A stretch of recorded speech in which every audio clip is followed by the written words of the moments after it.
شما در کانال تاجیکان میوزیک اورز. امروز در مهمانی ما یک شخصیتی هست که یک 4 هفته پیش جنگ داشت. همون آدم دعوت کردیم که کچه هست هم صحبت میشیم میفهمیم که ای پیش چی تیاری داره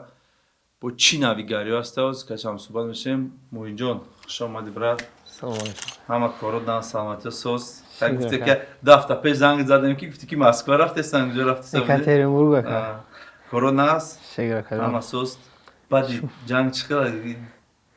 خب جنگ چقدر که بهترین اما خوب چه بود نه. ما دی جنگ اومدیم با اینا مشق دوام دادیم که باز خوز برگردیم 3 هفته گذشت که با همه خیلی دلش پبیده شده حرکت کنیم. همی کتی برزیل جون لینکر بود اگر خطا نکردم. همی کتی که شما جنگ داشتین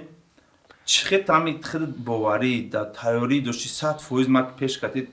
در اینستاگرام چقدر گپ زده بودیم. من روز درست بیاروز پیش ای بوی بودن که گپ زده بودم. درست پیش ای بوی گپ زده بودیم. تیاری گفتی 100% ای چقدر شد که در همونجا همی پرابلم چقدر شد سازاد شد می هم دت پخش زدی نزدی. با ات همونجا دت سوده که وقتی طرف خلاص کرد در طرف او گل خود بود دکتر همین در چقدر شد تو رسون فکر کرد رسوندی در وقتی جنگ نمیفهمیم همین تا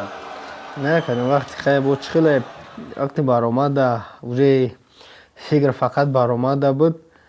وقتی ما راست نزدمش نمیدونستم که ما رسیدگی وقتی که خودش استوب کرد و حیران شدم بعد دیدم استوب کرد و ندونستم که ما گفتم زید دقیقاً غلط اونجا که ویدیو من کردم گفتم برای چی من کردم شو که ما بالا زدم خودم میگه تو پخت زدی او بانداج که کلونه خب امی اسپارسمن میدونه که بانداج پلاستماسیه کلونه وقتی بالا میزنی استخوان پو اگر رسم پایان پو میرده او با یگان در نمیده که آوازش تک پاک آوازش میبره که تک میکنه اگه فکر میکنم که ایرو اوای من کردن که خودش یگان فکر کنه که در پخش خیلی اودار نبود آخر مومنت چش در مومنتی که با دست یک کس بردارن امی گفته است بودن چی شونه دوشن ما که فکر کردم بریدم نه فکر کردم بردم وقتی که با بوید چخله فکر میکنم برده وقتی که اوجه امی گفت 3 راوند گفت یا آدم برید اوجه ما همجا فکر کردم که ما نبریدم اوخ نه امی راوند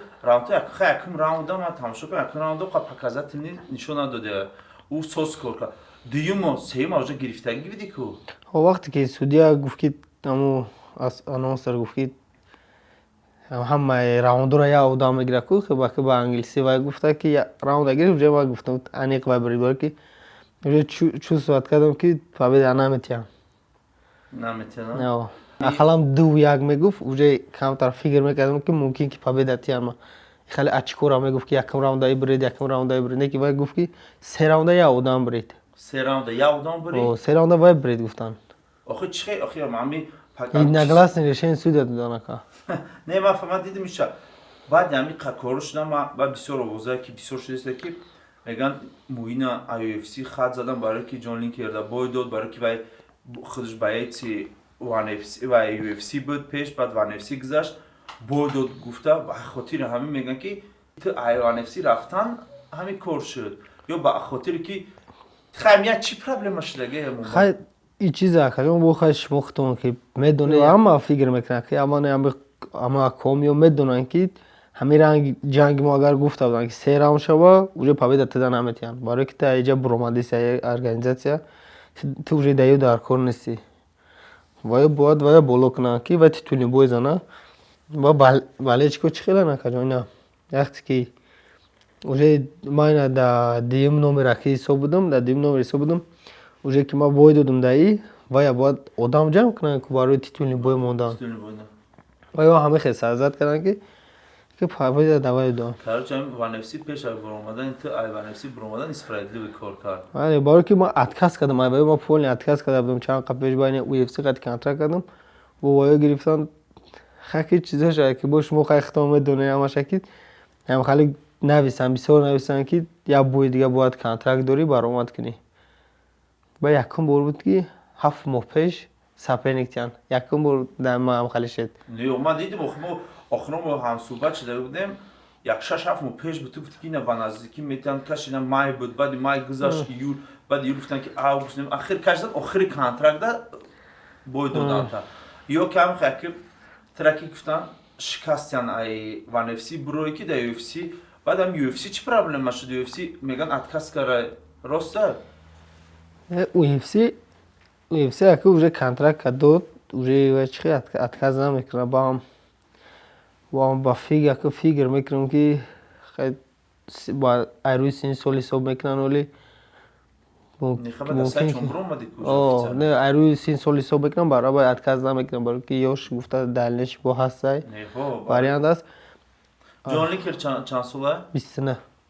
баъд як чиз дига ҳамин интерес омада дар Instagram шудаги буд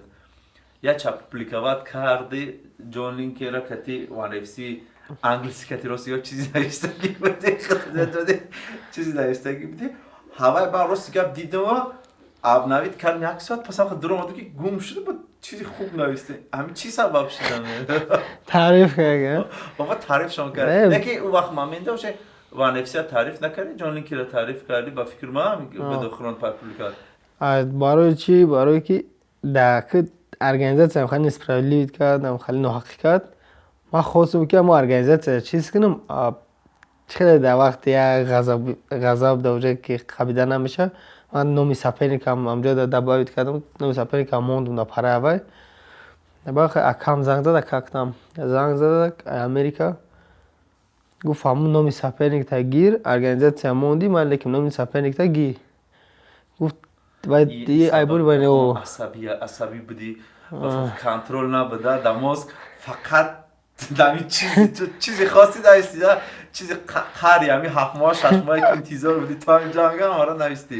ба ҳама хали гуфтум ура аввал гирифтам аввал ура отметика гирифтум баъд гуфтум ҳами кор чӣ хеле мода намезеба гуфтум уже гузашт ҳами насиб монда набуда победа гузашта ҳамаш ба хоси аллоҳ шуд барои гирифтам видеоро полни удалит кардам ба гирифтам бо айсар гуфтам биё як кори хуб кунем ки бо аллоҳ ғазабш набиёд бо иншоалло далил нешида победа шава ами пеш ҳай ҷанг нишон дадам Jon Linker питса хурдеста буде не баъд ҷанг буда ка пеш ҳай ҷанг буда не баъди ҷанг пеш ҳай ҷанг ам зур де дохрафтем шутем ам субат чиде не чӣ хел буда ка акма весагон чӣ уже ма чӣ хеле уже контролам масъала бира ка вақт ки тамом кардем машариф не акама веса натонистам бо спорт бояд не веса спорта натонистам вес ма туғри кардам ова натонистам гузашта ка ҳамон теста гузашта натонистам хай ба спортам ки весам вообще поён шуда ка ва санаиткиникам тарқин шуд хай гузашт вақти буромади ман тамошо кардам хеле свеж буромади хеле сабук будум барои не баъд ягон баъди бой бегум ба ка вақти ҷо гашидем питса заде чақчақ кардем не хелеш чӣ гуфт меган дасташ шикаста даст ҷаш кафида печ айбой вай медонад чӣ хел ка муаллим чӣ хел мегум ку весагон чӣ рафтам ва ё омадан салому алейк кардан аввал ма аҳамият надодам чӣ хеле ҳам соперника бояд чиз накунем ба баъди бой ҳамаш вай меша ку ака вақте салому алейк кардан салому алейк вақташ омад гап зад ака омад гап зад вай англисе хушрӯ намедонист омад гап зад бо менеҷерш қати омад гап задем ака зушон қати гап задем ба ҳам хеле дига медид салому алейк мекард чиз мекард хеле бачаи ҳурматӣ буд ҳурмат кард UFC тира ай шоти 0-0 додак ҳамара 0 кара не ака UFC хеле метия ака шоти хича дора рекорди хича дора UFC дар оянда ягон чӣ ҳаста UFC пешва ҳаста тайёрӣ бидест ки ҳаста меша ягон вақта як моҳ пас 2 моҳ пас 6 моҳ пас 7 моҳ пас ягон ҷанг додест UFC иншалло агар ки акаҷон ҳамин ҳаракат кардем машқ кардан гирем акактам дар Америка хай бо амровии менеҷер уҷа дар суҳбат кардистиян 2020 иншалло маълум меша ка ҳамаш агар насиб боша иншалло ҳамаш меша бо ҳамин чӣ хеле даво кунем иншалло меша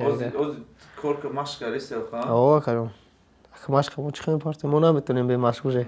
ягон чи навигариёт боша агар чи навигарӣ доштаг бошӣ барои мухлисот ки мухлисот бисёр бад ғариб жуда дорам мегӯянд ки якай моҳин баъди охирон суҳбатон гуфта ки намерам бой дод баъди бой доданаш чӣ гап шуд хайр када мухлисот ҳамаш фаҳмида гапора ки ҳама ки гап ва UFC тида додай контракт отменить накардай اسلامیگان کانترکت کرد خیلی وام با فکر موام به عقل نیست UFC با خود دیگه جنگا او جنگ منیجر ده همو منیجری که جو UFC اکا نشون داده ده منیجر اول نشون داده جنگ معقول کردن اما چیز کردن که نمیدونم چون چی بود برو جان که مقصد اگر کیش پیدا شد دستای افسر UFC پیدا شد که خیلی شو خیلی نه مخلصا بسیار آدما گفتن که موین برآمدن که UFC دا باره که باید داده و UFC نگاه پامش دروغ هنده که UFC دا می برآمده 2020 مونیم خیلی همو پس جای معلوم میشم انشالله نصیب خدا راضی باشه من خیلی جای انورده دوره UFC جای انورده دوره هم ممکن تو ماهی ایولا با فکران تو ماهی ایولا ممکن یکون جنگ تیا نه همین 2020 18 دوره مکشون چی میشه اگر که خیلی میگم که همش همین بخصوص الله اگر که شوا 2020 بجای میشه ممکن خودم پلان دارم مکشون دیگه خمو دیگه چی پلان داریم خیلی UFC بو UFC سوزای خا لیکن پلان مو دیگه چی هست تو امریکا رفتنی ها اگر که توری بیا بره بشه کاب نیست خیلی اونجا خوش اومده دیگه برای خیلی گفتی که هزار رحمت اومده برای کار نماش بخیر